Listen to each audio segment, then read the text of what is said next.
Hi guys, I'm Nicolle. Welcome back to my channel and welcome to my new series, Bodhrán at the Cottage.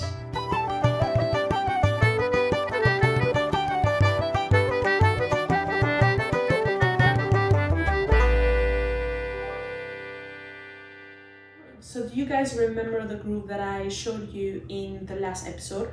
1, 2, 3, 4, triplet, 1, 2, 3, 1, 2, 3.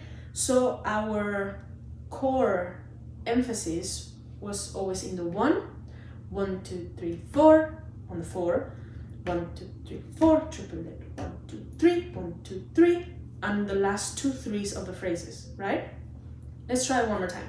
So it's gonna be 1, 2, 3, 4, triplet, 1, 2, 3, 1, 2, 3. Everything else, of course, is really important because it's what it's giving the meat and the muscles to the bone. This is a skeleton.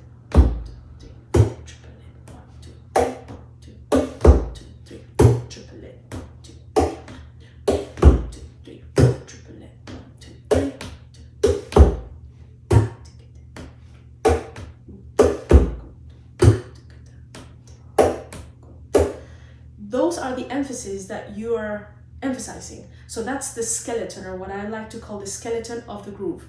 The rest, it's the very quiet notes in between that I like to call the ghost notes. So we have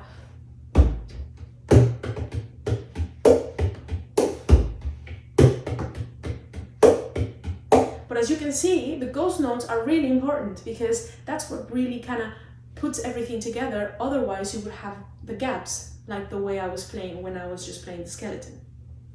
Now the really cool thing is that if you can understand in any groove that you do, in any tune type that you do, if you can understand the skeleton of the groove, if you can understand where you're putting the emphasis and where it's this push and pull,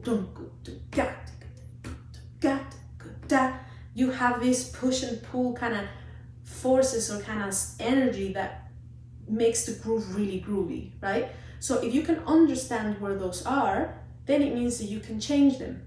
And a simple way to change them is by adding or subtracting emphasis.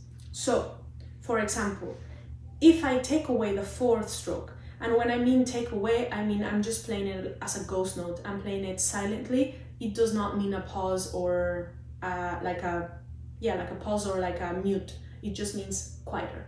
So let's remind ourselves what it sounds like with the 4, and then I will play without the 4. Okay, so let's try.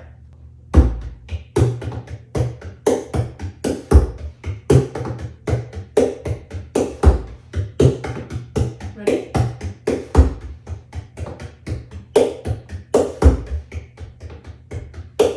With.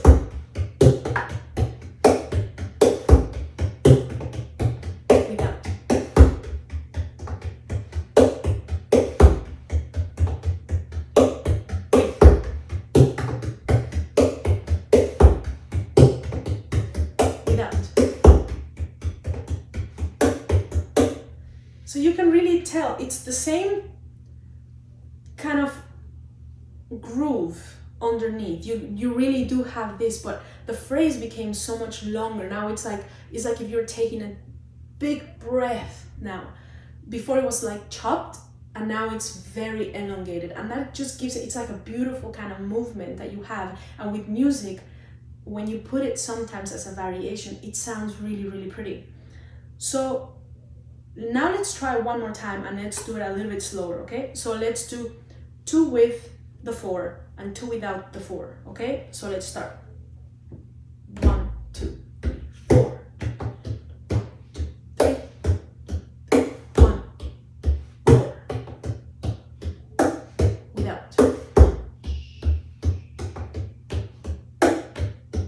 Again.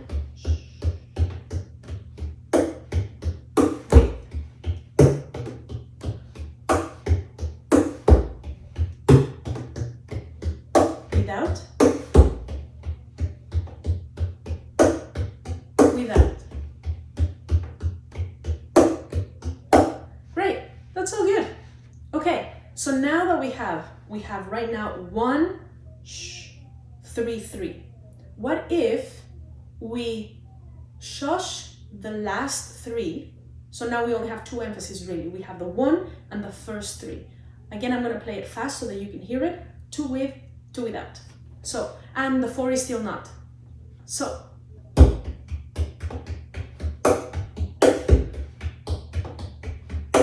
without.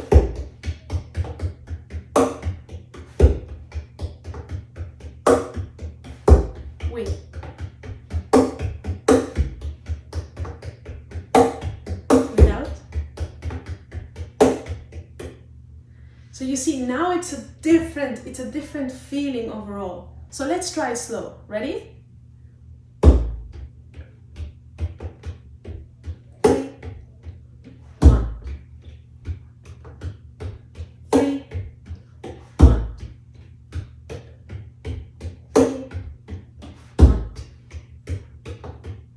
3, 1. 3, 1.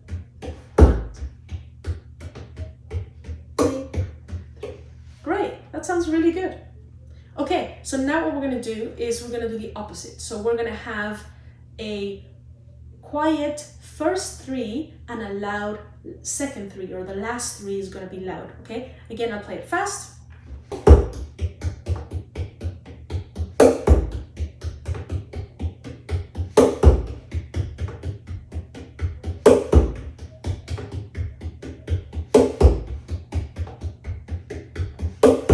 I really enjoy playing that, the two emphasis back to back.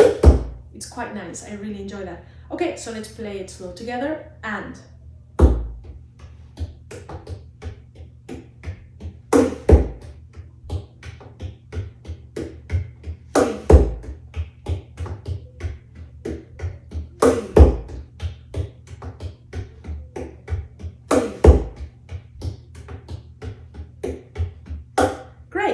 and my hand when I'm doing the four for quiet,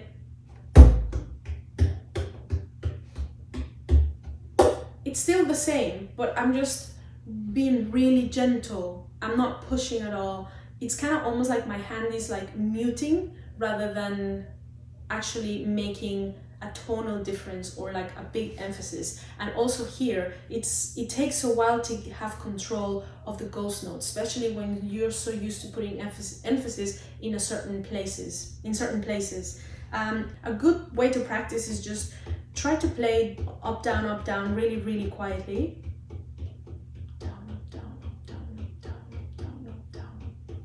And you can play it in different places, so you can play them as pops or snares or basses, and you can even go like 1, 1, 1, 1, etc.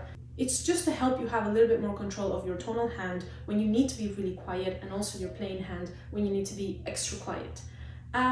So now what I'll do is I'm kind of gonna go through all of them so that you can hear them in context, and I'm gonna put 1, 4, 3, 3, 1, sh, 3, 3, 1, sh, 3, sh, and 1, sh, 3. So I'll just play through the whole thing so that you can hear them all, okay? And here we go.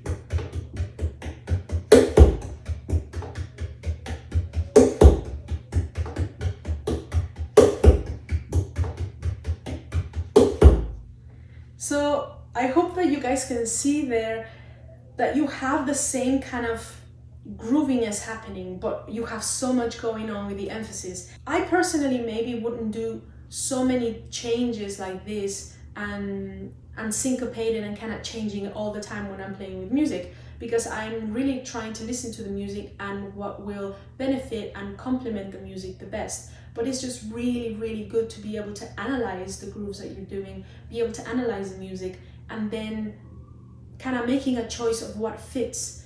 And if you kind of understand what you're doing, then you're actually able to do it in a session or playing with people in a performance. Yeah, and if you think, okay, but which one do I choose, or what do I do? You can get a piece of paper and you can write all the different ones, or you can record yourself. I would suggest not looking at your paper all the time, because then that kind of links you to a script that you always have to look at, and you won't be able to kind of develop this improvisation and this what's the word?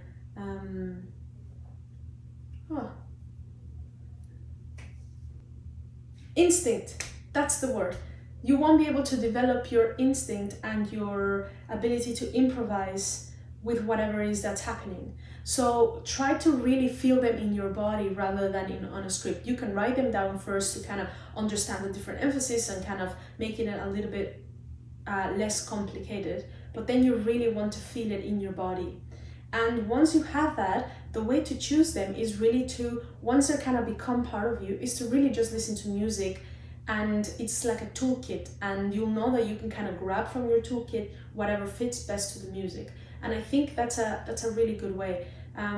More is not always more. Sometimes less is more, but having different variations can really make your playing a lot more fun. The next point that I want to kind of briefly talk about is we have been removing emphasis really one at a time. We started with 4, then we moved to 3, and then to 2. But really you can say, okay, I'm doing 1, the 4, and the last 3. You don't necessarily always have to get rid of the 4 because the 4 and the 3 because you want to do the last 3, if that makes sense. So you don't always have to go. You can go.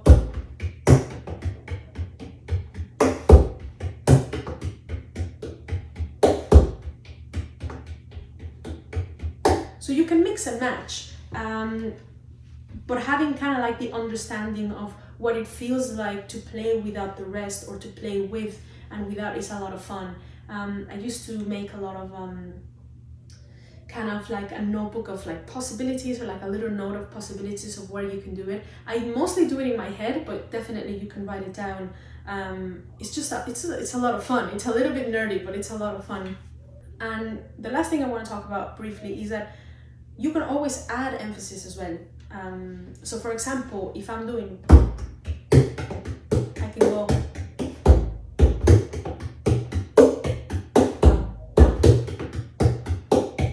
So I'm taking away the upstroke. Instead of going 1, 2, 3, 4, I'm going 1, 2, 3, 4.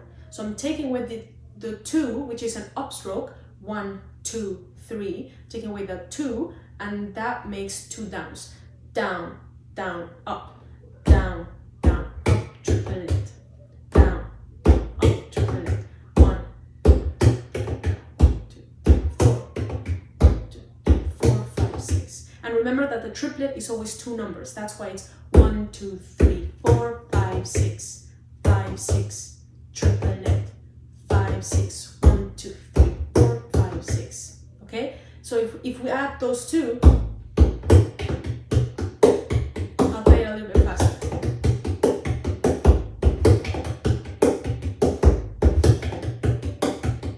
That sounds quite cool. You could take away the 4.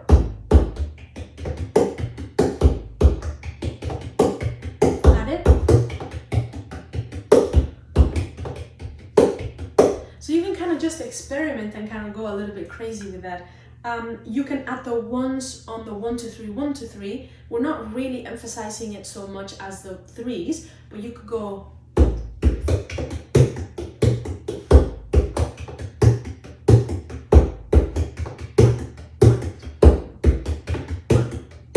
And if you still add the 3,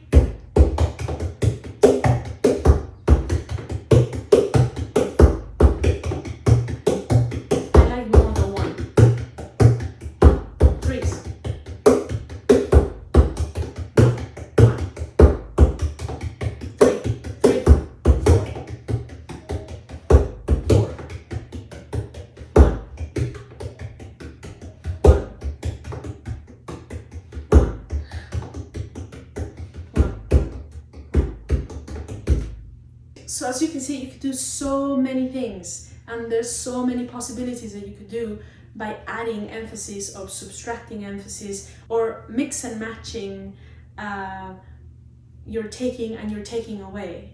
It just makes it a lot of fun. But because it does have some sort of the same-ish skeleton with the traditional and the modern, everything seems that it really does fit. And then if you put it with music and you really fit into the music, well, then you have magic, right? So to finish off, I want to do one more time the basic ones that we looked at. So original, without the 4, without the first 3, and without the last 3, slow twice through each. Okay, let's try it. Take a deep breath, waterfall, and I'll help you out, okay? And if you need to watch this video 1,000 times, you're more than welcome to. Take your time. It's a lot of information to process, and I'm going quite quickly with it. But the good thing is that you can watch this as many times as you need, and pause it, take a break, take a cup of coffee, cup of tea, you know, a little walk, and then come back and let's try it. You ready? Here we go. 1, 2, 3, 4. 3, 4. 3, without the 4.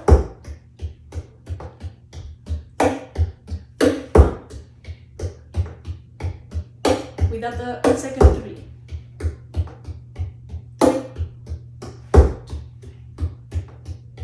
3, without the first 3. 3. Good job. That was awesome.